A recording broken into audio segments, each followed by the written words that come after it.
അവസാനം അവർ ഷാറൂഖ് ഖാനെയും തേടിയെത്തിയിരിക്കുകയാണ്.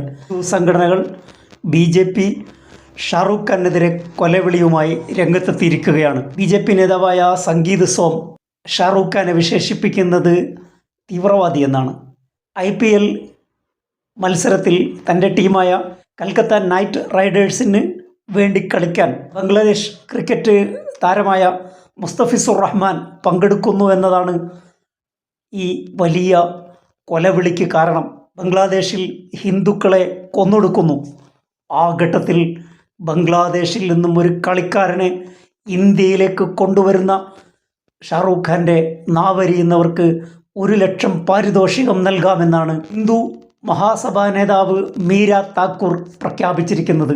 പുറം രാജ്യങ്ങളിലുള്ളവർക്ക് ഇന്ത്യ എന്നാൽ താജ്മഹലും ബോളിവുഡും ഷാറൂഖ് ഖാനും അമിതാഭ് ബച്ചനുമൊക്കെയാണ്. രാജ്യത്തിൻ്റെ ഐക്കണായി പ്രവർത്തിക്കുന്ന ഇത്തരം കലാകാരന്മാർക്കെതിരെ കലാപാഹ്വാനവുമായി BJP ഇറങ്ങിത്തിരിച്ചിരിക്കുകയാണ്. പട്ടിണിയുടെ കാര്യത്തിലും വെറുപ്പിൻ്റെ കാര്യത്തിലും വായു മലിനീകരണത്തിൻ്റെ കാര്യത്തിലുമാണ് ഇന്ത്യ ലോകരാജ്യങ്ങളോട് മത്സരിച്ചു കൊണ്ടിരിക്കുന്നത്.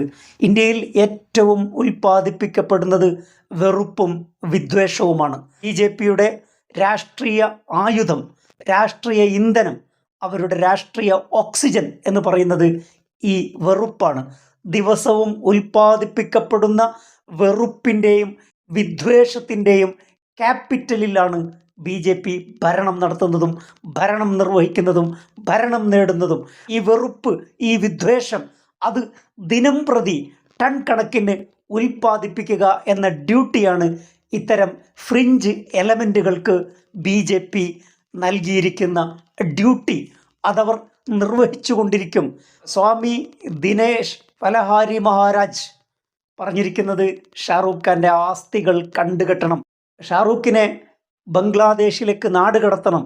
ഈ ആവശ്യം ഉന്നയിച്ചുകൊണ്ട് പ്രധാനമന്ത്രിക്ക് കത്തെഴുതിയിരിക്കുകയാണ് ഈ വിദ്വാൻ. രാജ്യത്ത് ഇത് ആദ്യമായിട്ടല്ല.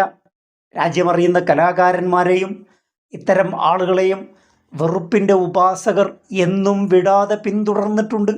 ബംഗ്ലാദേശിലെ കളിക്കാർ ഇന്ത്യയിൽ വേണ്ട എന്ന നയപരമായ തീരുമാനം നരേന്ദ്രമോദിക്കോ BJPക്കോ ഉണ്ടെങ്കിൽ അവർ ആദ്യം ചെയ്യേണ്ടത് BCCI ബംഗ്ലാദേശ് ക്രിക്കറ്റ് കളിക്കാരെ നിരോധിക്കുകയാണ് വേണ്ടത്. എങ്കിൽ പിന്നെ ലേലത്തിന് എടുക്കുന്ന പ്രശ്നമില്ലല്ലോ. അങ്ങനെ ഒരു നിരോധനം BCCI ഏർപ്പെടുത്തിയിട്ടില്ല. ഒരു വ്യവസായമാണ് IPL. ആ IPL വാണിജ്യാടിസ്ഥാനത്തിൽ നടക്കുന്ന കാര്യമാണ്.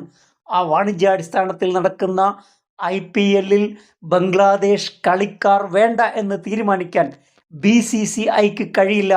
അതൊരു ബിസിനസ് കോർപ്പറേറ്റാണ്. ഇത് കേവലമായ വിദ്വേഷ പ്രചരണമാണ്.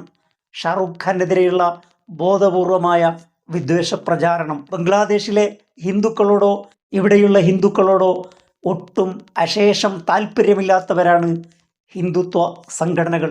ഇതൊക്കെ കേവലം ഉപാധികൾ മാത്രമാണ്, വെറുപ്പിന് വേണ്ടിയുള്ള ഉപാധികൾ മാത്രം.